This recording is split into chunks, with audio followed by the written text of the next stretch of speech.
बाबू रे कल आप लोग को हम बता दिए, कहाँ तक बताए थे उसको? किताब देखिए आप लोग, कहाँ तक बताए थे आप लोग को? 3.3 का पहला का टोटल हो गया ना, टोटल खत्म। दूसरा के बता दिए थे हम, अब तीसरा का रह गया। देखो तीसरा में क्या क्वेश्चन, देखो तो टोटल तीसरा में टोटल 6 क्वेश्चन है। तीसरा में टोटल कितना क्वेश्चन है? 6 क्वेश्चन है। आप लोग को हम पहला क्वेश्चन बता रहे हैं ना, पहला क्वेश्चन आप लोग को हम समझा रहे हैं, समझिएगा। कह रहा है निम्नलिखित समीकरणों को प्रतिस्थापन विधि से हल करना है। कैसे हल करना है? प्रतिस्थापन से। इसमें कंडीशन लगा दिया है, कौन सी लगाया है कि आपको प्रतिस्थापन विधि से बनाना है, इसलिए आपको बनाना ही बनाना है। आप जानते हैं कि प्रतिस्थापन विधि से बनाने के लिए आपके पास 2 इक्वेशन होनी चाहिए। कितने समीकरण होने चाहिए? 2 समीकरण होना चाहिए, तब बनेगा प्रतिस्थापन से। देखिए पहला प्रश्न क्या कह रहा है कि 2 संख्याओं का अंतर 26 है। 2 संख्याओं का अंतर कितना है? 26 है, और एक संख्या दूसरी संख्या के 3 गुनी है, उन्हें ज्ञात कीजिए। तो आपको हम पहले बताए थे एक बार कि आप एक्स है ना, एक्स वाई का देखो, इसको बनाने के लिए आपको सिंपल तरीका, आपको एक्स और वाई मानना पड़ेगा। 2 संख्या के कह रहे हैं कि 2 संख्याओं का अंतर कितना है? 26 है, तो आपको एक्स वाई करके मानना पड़ेगा। देखो क्वेश्चन लिखा है 2 संख्याओं का अंतर 26 है। 2 संख्या है जो ना के अंतर कितना है? 26। अंतर का मतलब क्या होता है? माइनस, बची माइनस। अधिक का मतलब, अधिक का मतलब प्लस, और गुना का मतलब गुना, गुना का मतलब गुना। तो कह रहे हैं कि 2 संख्याओं का अंतर कितना है? 26 है। तो हमारे पास 2 संख्या तो है नहीं, नहीं ना है, मेरे पास 2 संख्या है नहीं है, तो मानना पड़ेगा हमको। तो मान लेते हैं, चूंकि माना कि, देखिए पहला क्वेश्चन है आप लोग का, तीसरा का पहला क्वेश्चन, चूंकि माना कि, पता नहीं उंगली में कुछ हो गया भाई, चूंकि माना कि पहली संख्या x है तथा दूसरी संख्या y है ना? पहली संख्या x और दूसरी संख्या y है प्रश्न से। यहाँ तक ठीक है ना बाबू? देखो बाबू तकते रहिएगा। कह रहा है दोनों संख्याओं का अंतर कितना है? 26, यानी दोनों का घटाव कितना है? ये हो गया समीकरण फर्स्ट। फिर कह रहा है कि पहली संख्या दूसरी संख्या से 3 गुना है। कह रहा है ना कि पहली संख्या दूसरी संख्या से कितना है? 3 गुना है। ये क्या है? पहली संख्या, और ये क्या है? दूसरी संख्या। क्या कह रहा है क्वेश्चन कि जो पहली संख्या है ना वो क्या है? 3 गुनी है। जो पहली संख्या है वो तिगुना है, किससे? दूसरी संख्या से। ये ना तिगुना है, ये तिगुना है ना, तो भाई चलो बराबर करना है दोनों को, तो इसमें 3 से गुना करते हैं, हो गया दोनों बराबर। देखो क्या कह रहा है कि पहली संख्या दूसरी संख्या से 3 गुना है, इसका मतलब ये 3 गुना है, तो ये तो 3 गुना है ना, तो कम पड़ गया ना। तो दोनों को बराबर करने के लिए या तो फिर 3 से इसमें भाग देना पड़ेगा, या तो फिर 3 से इसमें गुना कर दे, दोनों बराबर हो गया। एक्स माइनस, ये देखो 3y है ना, 3y तो कुछ में रह जाएगा, माइनस में आएगा ना, अब बराबर में कुछ 0, यही ना होगा। ये हो गया समीकरण कौन? 2 हो गया। बनाने वाला बना देगा समीकरण 1 से, है ना, ठीक ना? कैसे? प्रतिस्थापन विधि से। देखो बनाते हैं प्रतिस्थापन विधि से। यार बहुत विधि है, अंड भंड, इतना क्वेश्चन विधा विधि कर जाला है। देखिए समीकरण फर्स्ट से बनाते कैसे हैं? समीकरण 1 से। कंडीशन दे दिया कि प्रतिस्थापन विधि से बनाना, इसलिए हम बनाते, बहुत सिंपल बनाते इसको, बहुत सिंपल तरीके से बना के निकल जाते हैं हम। देखिए समीकरण 1 से, ये 1 है ना, मतलब यहाँ से x का मान क्या आएगा? 26 प्लस, जो ढीला रहा पढ़ाई में कहानी खत्म, सीधी बात है। ये हो गया समीकरण 3। अब x का मान कहाँ रखना है? 2 में। देखो तो आ रहा है बाबू, x का मान समीकरण 2 में रखने, ठीक है यहाँ तक? चलो ये वाला 2 है ना, इसमें x का मान उठा के रखना है, तो मतलब यहाँ पर x है ना, तो हम क्या लिखे? 26 प्लस y, और उसके बाद क्या है? x के स्थान पर लिखने का 26 प्लस y, अब है माइनस, माइनस फिर कितना है? 3y, अब बराबर में कितना है? 0 है। ये कितना होगा? घटाओ, माइनस 2y, ये प्लस में तो कुछ में जाएगा, माइनस माइनस कट गया, y का मान कितना आएगा? 13, 13 दूनी 26, y का मान आ गया ना। अब x का मान निकल जाएगा, y का मान कहाँ रखें? 3 में। y का मान कहाँ रखना है? कल सब बताए प्रतिस्थापन रखने पर, यहाँ पर रखने पर x बराबर 26 प्लस y के मान, तो कितना हो जाएगा? 39। पहली संख्या कितना है? 39 और दूसरी संख्या कितना है 13। क्वेश्चन क्या कह रहा है कि पहली संख्या दूसरी संख्या से कितना गुना है 3 गुना। देखो 13 तिया 39, ठीक है ना। देखिए अगर कुछ नहीं कहता तो सेकेंड मेथड क्या है आपका, अगर कुछ नहीं कहता है कि नत बनाइए बिलो प्रतिस्थापन से, तो सिंपल तरीका था। कह रहा है कि पहली संख्या दूसरी संख्या से कितना गुना है 3 गुना है, तो कोई चीज का माने दूसरी संख्या का मान लेते हैं। क्या माने, चूंकि माना कि दूसरी संख्या कितनी हुए x है, कितना है x माना, तो बताइए पहली संख्या कितना होगी 3x होगा। तो पहली संख्या 3x और दोनों संख्याओं का अंतर कितना है 26, तो x माइनस 3x दोनों संख्या क्या हो गया अंतर, अंतर कितना है 26, घटाओ कितना बचेगा, माने ऐसे सॉरी ऐसे ना 3 होगा यहाँ पे x होगा खाली, माने बड़ा में से छोटा करेगा ना। दोनों संख्या का अंतर कितना है 26 है ना, तो घटाओ कितना बचेगा 13 दूनी x बराबर 13। ये हो गया कुछ दूसरी संख्या, कुछ हो गया देखो, क्योंकि x माने इसी को माने x से, तो ये हो गया दूसरी संख्या। आप पहली संख्या 3 से गुना कर दो 13 3 39 रख के ना बन जी, सिंपल है। तो ये हो गया सिंपल। लेकिन कहा क्या है आपसे बोला है ये वाला क्या बोला है कि प्रतिस्थापन, इसलिए x y मानना हमको एकदम जरूरी पड़ गया, नहीं तो नहीं मानते x y भाड़ में जाए ससुरा। देखो पहली कितना होगा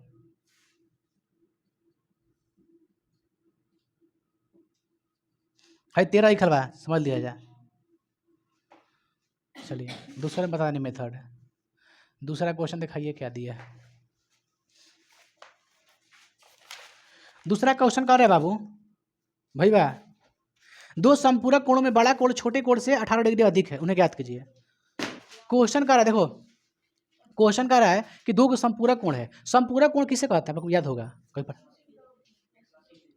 हाँ दो कोणों के माप का योग 180 डिग्री उसे क्या कहते हैं संपूरक कोण। जिन दो कोणों के माप का योग 180 डिग्री उसे कहते हैं संपूरक कोण। एक बात है पूरक कोण, पूरक कोण किसे कहते हैं, हाँ जिन दो कोणों का योग कितना हो 90 डिग्री हो उससे पूरक, 180 डिग्री का जो कहला संपूरक। तो कह रहा है कि संपूरक कोण में दो कोण है, एक कोण क्या है बड़ा है, एक कोण छोटा है। जो बड़ा है तो कितना बड़ा है 18, लिखा है ना कि बड़ा कोण छोटे कोण से 18 डिग्री बड़ा है यानी अधिक है, जो लिखा हुआ बता रहे हैं 18 डिग्री का है अधिक है। बड़ा कोण जाहिर सी बात है कि बड़ा है तो कुछ ना कुछ बड़ा होगा, लेकिन बता भी दिया है कितना बड़ा है 18 बड़ा है ना। तो ये बताइए बाबू दोनों कह रहे हैं कि दोनों संख्या क्या है, दोनों संख्या क्या है। अच्छा आप लोग याद है आपको पैसा वाला क्वेश्चन बताए थे, याद करिए, याद है कि 100 पैसा है ऐसे से बांटना है, कभी बोले थे पता था ना। हम बोले कि जिसका अधिक होता है उतना निकाल दो पहले। बताओ कि टोटल मेरे पास पैसा कितना है, क्यों 180 रुपया है, क्योंकि संपूरक कह रहा है। एक को कितना देना है 18 रुपये ज़्यादा देना है, एक को कितना अधिक देना हमको 18 रुपया देना है ना। तो हम क्या बताए तरीका आप लोग को, 18 पहले हटा दीजिए किनारे, 18 हटा दो किनारे, कितना बचेगा 2 9 में से गया 8 7 में से गया 6 162 है। अब 162 को दोनों के बीच बांट दिया जाए तो कितना होगा 81 81। बड़ा का कितना अधिक चाहिए 18, तो हई वाला 18 रुपये दे दो ओकरा के। तो 8 1 9 9 एगो कितना हो गया 81, एगो कितना हो गया 81, एगो इंडियन में आंसर हो गई ना हो गई। देखा 18 अधिक बा, ये हो गया आपका ये क्वेश्चन एक ही है बनाने का तरीका। अब देखिए मेथड कह रहा है जो इसे बनाते हैं, बड़ा कोण है और छोटा कोण है, तो दोनों को मानना पड़ेगा x और y, क्योंकि हमको बनाना कैसे है प्रतिस्थापन से, कंडीशन दिया है। नहीं तो हरी वाला नियम लगाते हैं कि चूंकि माना कि छोटा कोण x है तथा बड़ा कोण x प्लस 18 है, बोलते ना, और फिर same to same x plus 18 पर 180 रख के बनाते हैं, आ जाता। तो चलो मानते हैं, सबसे पहले क्या माने छोटा कोण मान लिया जाए, चूंकि माना कि कितना, चूंकि माना कि छोटा कोण कितना है x डिग्री है तथा बड़ा कोण y डिग्री है, लो ना डिग्री कर देते हैं प्रश्न से। अच्छा बड़ा कोण हो या फिर छोटा कोण हो, बड़ा कोण हो या फिर छोटा कोण हो, दोनों को जोड़ने पर क्या मिलेगा 180, क्योंकि संपूरक है।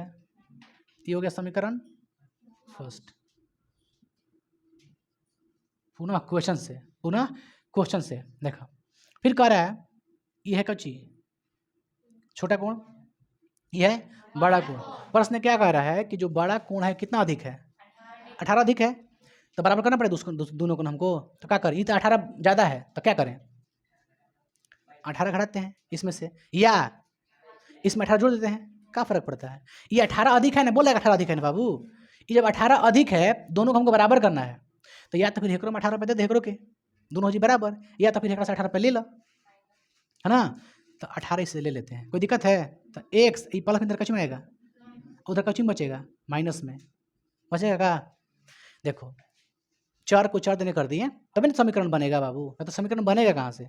इस समीकरण का 2 समीकरण 1 से प्रतिस्थापन लगाओ तो नहीं, इतना बड़ा बड़ा एग्जाम के समय एग्जामिनर बना ही ना क्वेश्चन होती, सब बनाए बात है, झुंझुना तो है आ क्वेश्चन बना ही नहीं कहत प्रतिस्थापन दे बनीला विलोपन से। अरे बौरा दुनिया कहाँ से कहाँ गई तुनी के यही देखो। एक्स का मान कितना आया? 180 माइनस वाई समीकरण 3। अब एक्स का मान उठा के कहाँ पर रख देगा?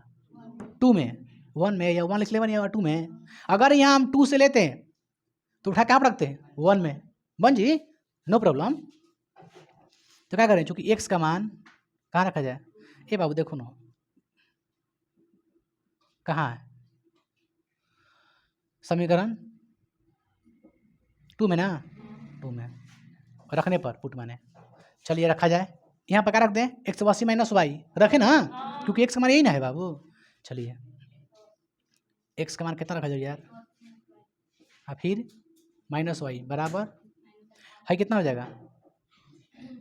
माइनस 2 हो जाएगा ना। ई प्लस में तक कुछ में जाएगा उन्हें, माइनस 18 माइनस में 180 हाई जोड़े तो कितना आया? माइनस 2y, क्योंकि minus minus plus y y 2y।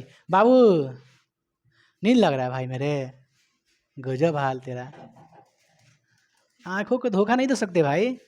देखिए हमारा आंख में माड़ा नहीं छावल। देखिए घटाइए चाहे जोड़िए कुछ भी कीजिए, क्या कीजिएगा इसको? 90 8 98 198 नहीं होगा जी, माइनस माइनस कट गया, दूसरा भाग तो कितना आएगा? 2 9 18 2 9 18 एक्स वाई का यहाँ तक है। चलिए वाई का मान गजब ही हाल है, यहाँ पे आएगा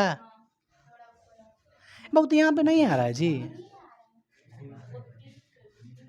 हम लोग वीडियो में पूछते हैं कि कहाँ आ रहा है कहाँ नहीं है, यार गजब है। देखो वाई का वैल्यू कितना आएगा बाबू यहाँ पे?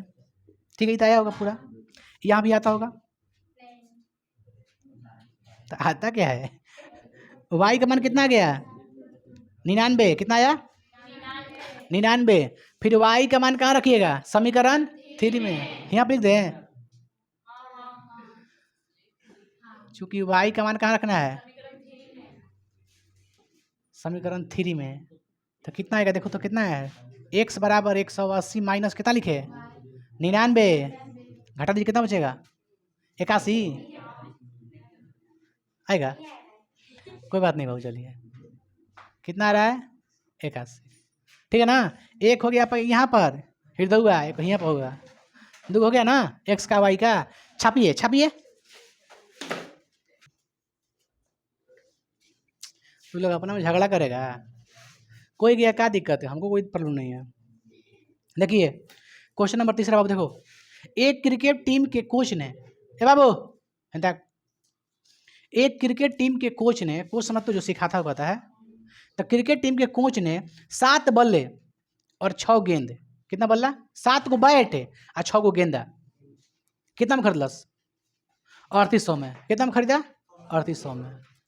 अच्छा फिर कह रहा है बाद में उसने बल्ले बाद में उसने 3 बल्ले और 5 गेंदे 1750 में खरीदा, प्रत्येक बल्ले प्रत्येक गेंद का मूल्य बताएं। मतलब एक बॉल के दाम, सॉरी एक गेंद के दाम कितना है और एक बैट का दाम कितना बताना आपको मूल्य, है ना।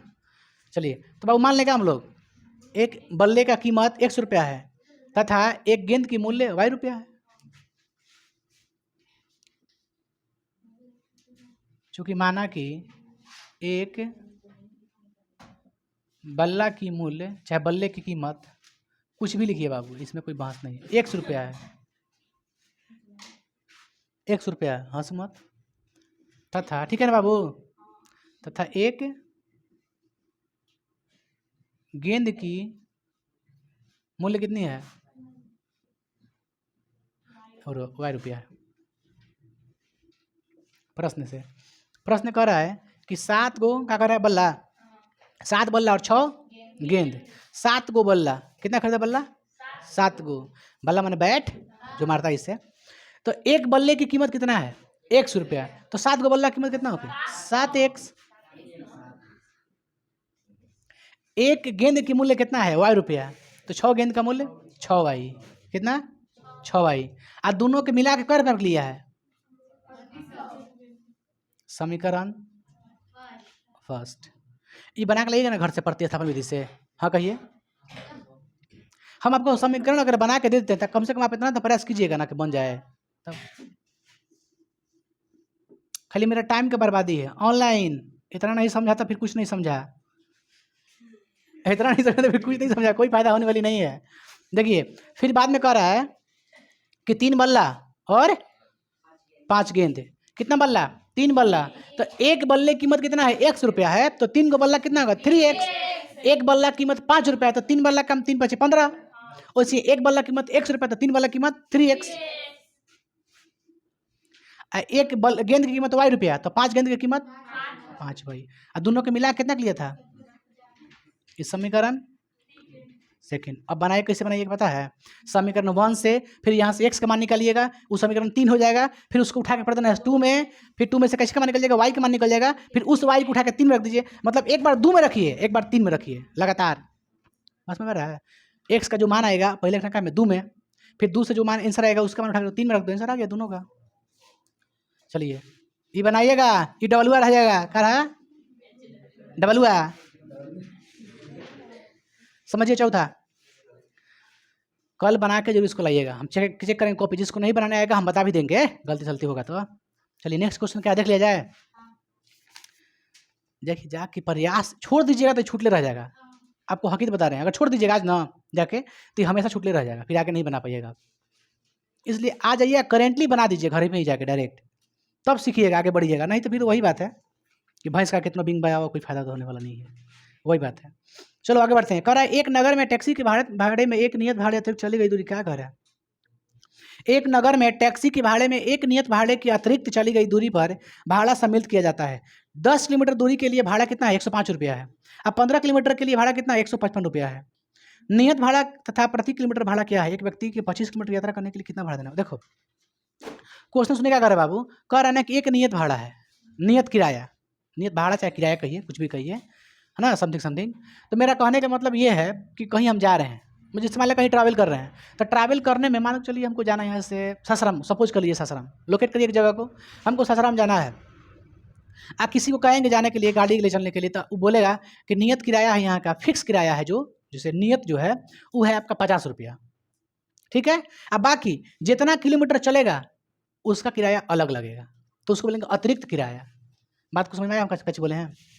हमको अगर 50 किलोमीटर मान के चलिए यहाँ से हमको सासाराम जाना है, तो उसका एक क्या रहेगा, फिक्स अमाउंट रहेगा कि हमको 100 रुपये चाहिए, है ना, प्लस वो प्लस ही भी रहेगा, वो तो आपका नियत किराया हो गया। नियत किराया, नियत किराए में आपको इंटरफेयर नहीं करना, वो नियत किराया देना ही पड़ेगा आपको, एकदम जरूरी है, एकदम नीड है एकदम, तो वो दे दीजिए एक। प्लस जितना किलोमीटर चलिएगा ना, तो प्रत्येक किलोमीटर को भाड़ा नोट करेगा कि हम इतना किलोमीटर कितना भर लेंगे, इतना किलोमीटर कितना, मतलब प्रत्येक किलोमीटर का अलग अलग किराया भी लगेगा। आप क्या समझे इससे, एक होगा नियत, एक होगा प्रत्येक किलोमीटर चलेगा तो उतना का किराया, अतिरिक्त किराया वो भी लेगा। अब आप सोच रहे होंगे अभी मनवा में कि मान लीजिए सासाराम के तो हम कह दें फिक्स के 100 रुपया लगेगा नियत किराया, तो फिर कौन का पैसा लेगा वो हम क्या बोले, फिर से बताते हैं आपको, वो नियत किराया है, वो क्या हो गया आपका नियत, आपको उतना जरूरी देना है, तो नहीं तो नहीं होता है, बर्डन है, उसमें लीजिए बर्डन है कि आपको देना ही देना है एकदम, आप एक जाल में फंसे हैं कि आपको सिर्फ और सिर्फ वहाँ का नाम पे आपको देना है, कितना फिक्स है, कितना मान लीजिए 50 रुपये, जो भी ओके अमाउंट फिक्स होके वो आपको देना है। अब प्लस अब जब गाड़ी हम स्टार्ट करेंगे अपना ले चलेंगे, तो 1 किलोमीटर के पैसा वो, फिर 1 किलोमीटर का पैसा, फिर 1 किलोमीटर का पैसा, मतलब प्रत्येक किलोमीटर का किराया भी लेंगे, तो वो आपका तो वाला हो गया कौन, नियत वाला। बाकी प्रति किलोमीटर किराया लेंगे, बस में कुछ कहते हैं।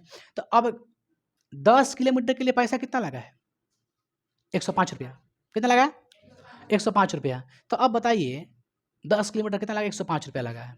तो 10 किलोमीटर जो 105 रुपया लगा है, इसमें क्या क्या होगा, 105 रुपये में कौन कौन किराया होगा,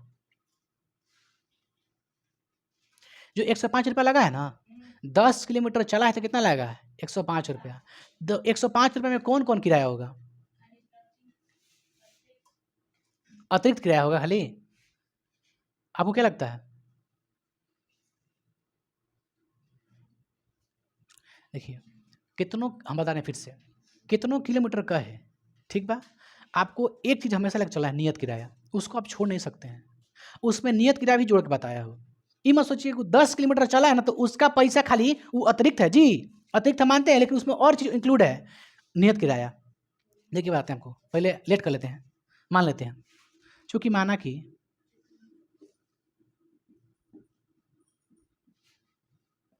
नियत भाड़ा कितना है?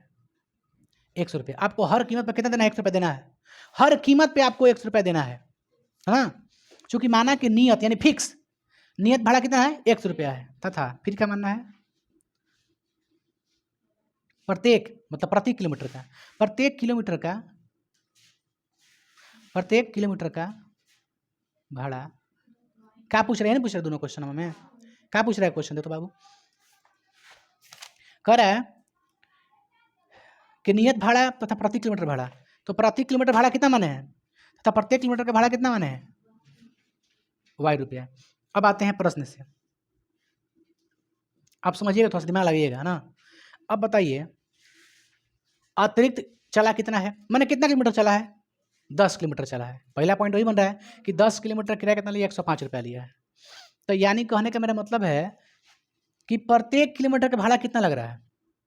₹Y। देखो लिखे ना, प्रत्येक मतलब 1 किलोमीटर, प्रत्येक मतलब 1 होता है। प्रत्येक जैसे 1 किलोमीटर होगा तो कितना लगेगा? ₹Y लगेगा। फिर 1 किलोमीटर कितना लगेगा? ₹Y लगेगा। ऐसे ही तो प्रत्येक किलोमीटर का भाड़ा कितना है? ₹Y है। तो अब बताइए अगर 5 किलोमीटर कोई चलेगा तो कितना लगेगा? 5 वाई लगेगा। जैसे 1 किलोमीटर किराया है ₹5, तो 10 किलोमीटर चलेगा तो कितना देगा? 10 पचे ₹50। तो उसी 1 किलोमीटर किराया कितना है? ₹Y। तो फिर 1 किलोमीटर चलेगा तो फिर ₹Y लगेगा। वैसे ही मतलब कब तक ले रहा है पता है पैसा? 10 किलोमीटर तक लिया है पैसा। तो बताइए कितना लिया होगा पैसा? 10 वाई लिया होगा। चलिए 10 वाई लिया, 10 वाई मतलब कितना रुपया? ये आप फिक्स नहीं कर सकते हैं, ये आप फिक्स नहीं कर सकते ₹105। आप देखिए इसमें क्या जोड़ दिए? नियत भाड़ा। अब कितना हो गया? देखिए हम फिर से बता रहे हैं आपको, ये जो अतिरिक्त किराया है ना बाबू, जो अतिरिक्त किराया है, ये तो देखो हाई जो है ना, ये तो आपको देना ही देना है, किसी कीमत पर देना है आपको ये।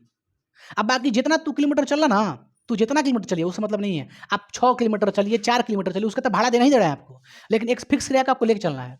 एक नियत किराया यानी ₹100 जो आपका नियत किराया है, इसको आपको हमेशा लेके चलना है ना? तो आप बोलेंगे 15 किलोमीटर का भाड़ा इतना है, मतलब समझ लिया ओकरा में नियतो किराया जुड़ल बा, एकरा में नियत भी किराया का है जोड़ा गया है। तब कितना है? ₹105। समीकरण फर्स्ट। हमारी बात को समझा, हई तहरा लेके चले के बा, ठीक बा? अब बाकी जितना किलोमीटर होगी ओकरा के 10 ले गुनिया दे धके, वाई ले गुना कर दे के बा, जितना किलोमीटर होगी। बात समझ आता कुछ कुछ? अब आइए पुनः प्रश्न से बना दे यहाँ से बाबू।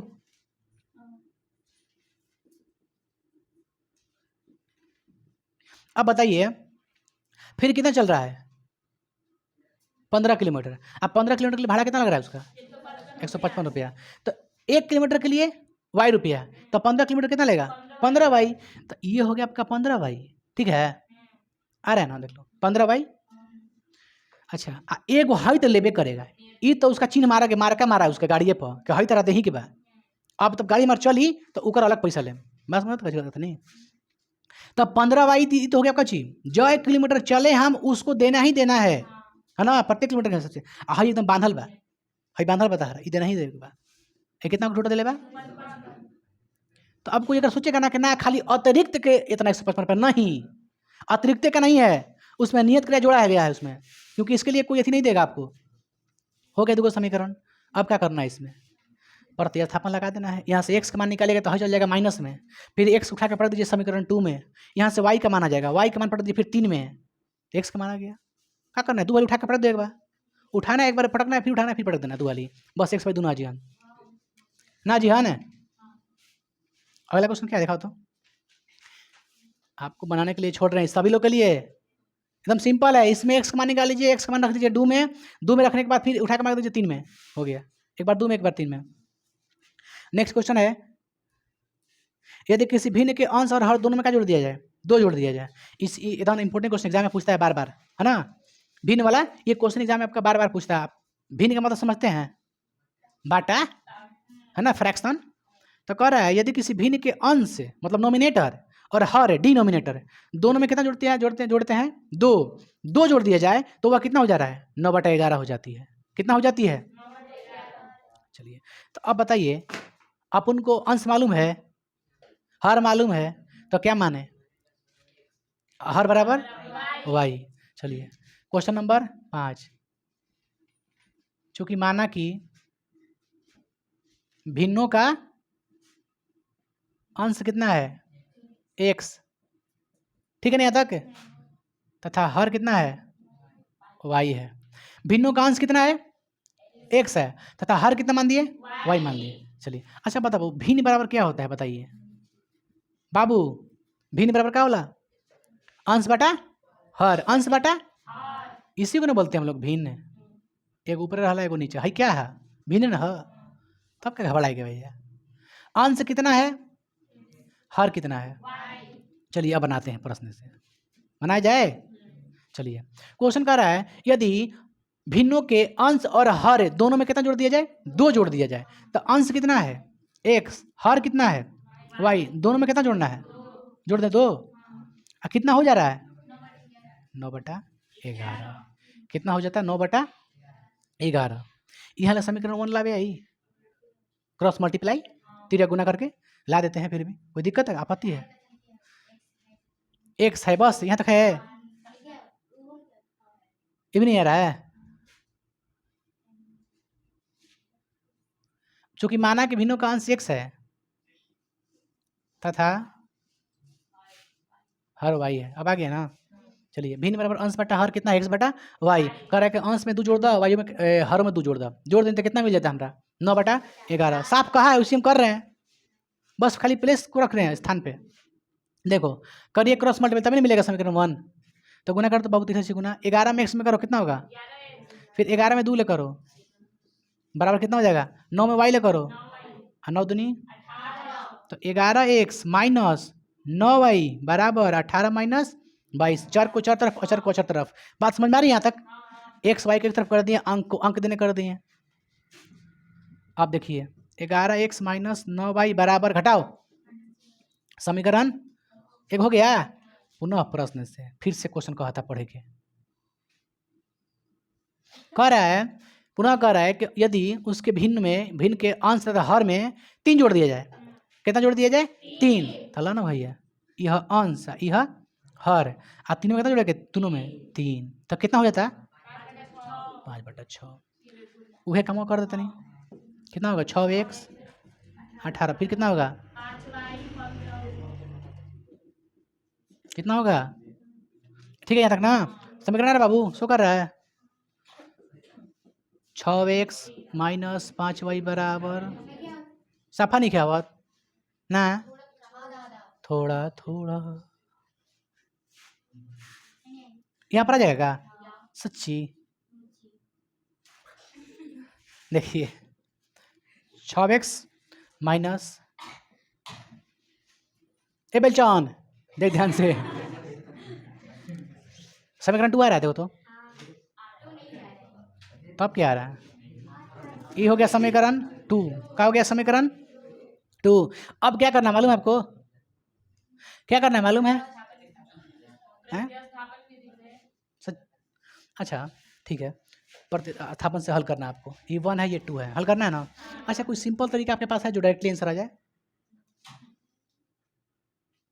जैसे कोई अंश है कोई हर है, क्या है, कोई अंश है कोई हर है, आ दोनों में कितना जोड़ते हैं तो 9/11 हो जा रहा है 2, यानी यहाँ पर कितना होगा 7, यहाँ पर कितना होगा 9, 7/9 होगा। फिर कह रहा है उसमें 3 जोड़ने पर कितना हो जा रहा है, तो 7 में ऐसा ना हो, कैसे तो हम करते हैं जी, भूल जाते हैं भाई, ये सिंपल क्वेश्चन है यार, सीधे तो आपको इसे तो बनाना ही है, इसे हम बनाते हैं इसे ट्रिकली, ये बता रहे हैं, आप लोग उतारते भी रहिए, बताते हैं आपको, पहले उतार लीजिए ना तब मिटाया बताएंगे। बाबू रही बनाने आएगा आपको कि निकाल दे समीकरण 1 यहाँ से, नहीं ना, हाई समीकरण निकाल देते नहीं, चूंकि समीकरण की जगह है थोड़ा सा, समीकरण 1 से कितना है 11x माइनस 9y बराबर -4,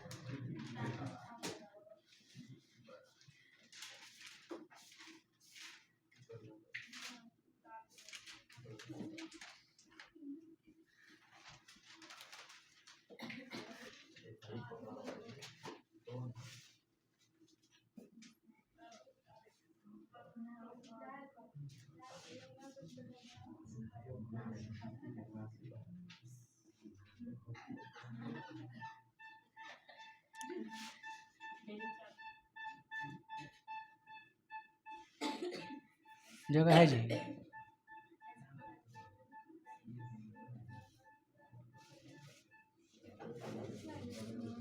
यहाँ तक बना, ये तक बना दिए हैं, ये नीचे है, सामने है, याद रखिएगा।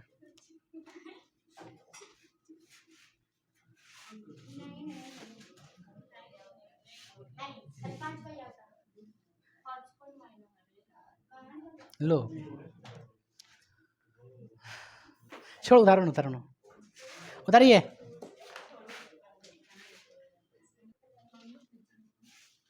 समझिए बाबू, लास्ट क्वेश्चन आ गया आप लोग का, क्वेश्चन नंबर 6। देखिए, इसको बता करके छोड़ देंगे आप लोग, सब का सब प्रतिस्थापन विधि से बना के लाइएगा घर से, कोई छोड़ेगा नहीं। अगर ये आज छोड़ दीजिएगा ना, ईमानदारी कर रहे हैं आप, फिर छोड़ दीजिएगा उसको, पूरा पूरा समय के लिए छोड़ दीजिएगा, आपसे फिर नहीं बनेगा वो। देखिए, कह रहे 5 वर्ष बाद, ए बात ना बाबू, लड़की ए क्या हो गया, हो जाएगा, बस बना लेते हैं, बात कर लीजिएगा आप लोग। कह रहे 5 वर्ष बाद जैकब की आयु, 5 वर्ष बाद, कब? 5 साल बाद, 5 साल बाद जैकब की आयु उसके पुत्र की आयु से कितना हो जाएगा? 3 गुनी हो जाएगी। जैकब की आयु उसके पुत्र की आयु से 3 गुनी हो जाएगी, यही नहीं कह रहा है, कब? 5 साल बाद। अभी ना, कब? 5 साल बाद। 5 वर्ष पूर्व, मतलब पहले, 5 वर्ष पहले जैकब की आयु उसके पुत्र की आयु की 7 गुनी थी।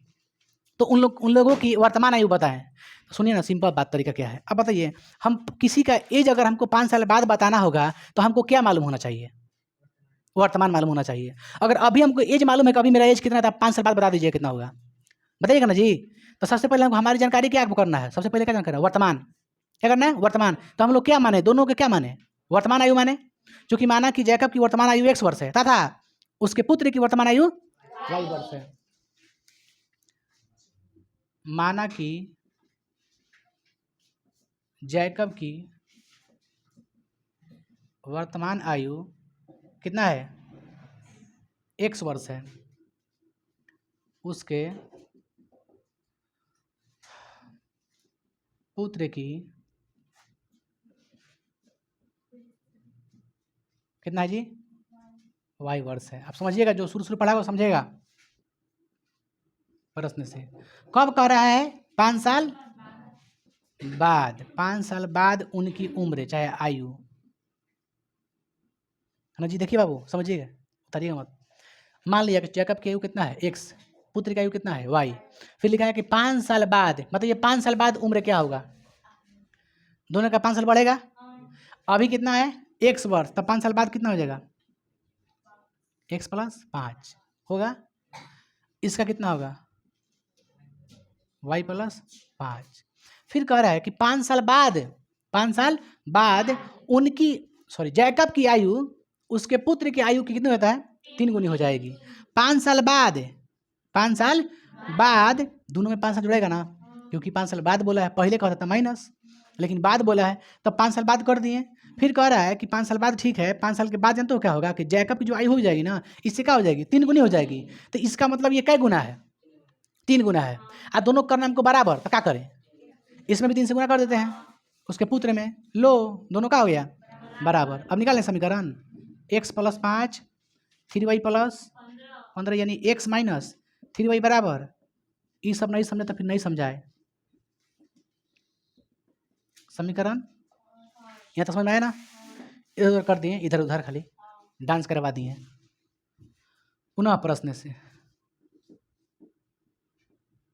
क्या कह रहे हैं? पुनः प्रश्न से बाबू, पुनः प्रश्न से ये कह रहे हैं मेरे भाई कि 5 साल पहले,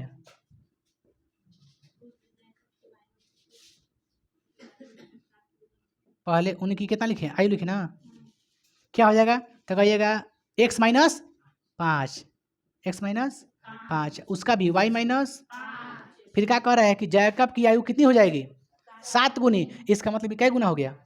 कब है? 5 साल पहले। 5 साल पहले कितना हो गया? 7 गुना हो गया। तो ई ना 7 गुना है, तो इसको भी कर दीजिए, बराबर हो जाएगा। हो गया ना? यानी यहाँ पे कर देते हैं X - 5, 7Y - 35, 7Y 7 × 5 = 35। तो x माइनस 7y बराबर -35 प्लस 5, तो x माइनस 7y बराबर -30 समीकरण 2। अब बनाना है प्रतिस्थापन से, समीकरण 1 से बन जाएगा। चलो उतारो, खत्म हो गया, कल बताएंगे आगे।